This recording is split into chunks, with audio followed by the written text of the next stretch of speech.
Внимателно ве слушав, почитувам заменик министр за економија и никако да слушнам ревизија.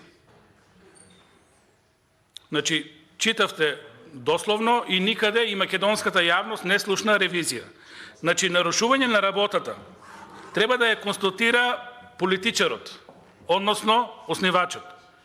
Ви објаснив, не знам дали ме слушате кога зборувам, дека може би е и партиска наредба да не се работи добро.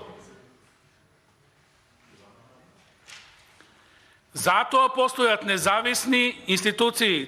Една од нив е ревизорот, која надвор од политиката ќе каже во таа и таа установа не се работи соодветно.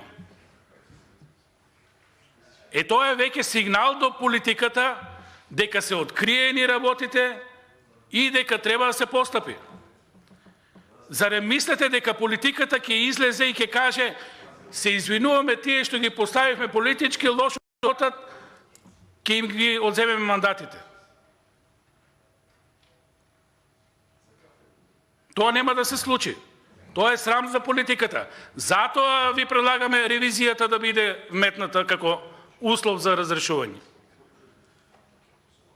Се надевам дека ќе го прочитате законот и ќе видите дека нема никаде врска помеѓу работењето и ревизорскиот извештај, кој е итекако битен во детектирање на финансиските импликации од работењето и нормалното работење во однос на тоа што е основа на дадена установа, јавна установа.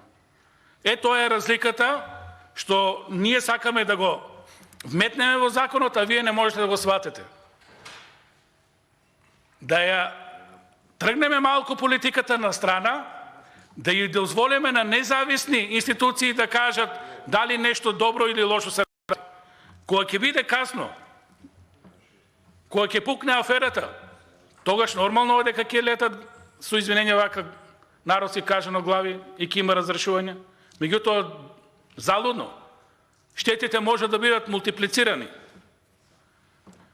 Затоа го предложивме овој амандман, затоа вие немате слух да го разгледате и се повикувате на грешно толкување на други членови кои не ја опфаќаат ова проблематика. Благодарам.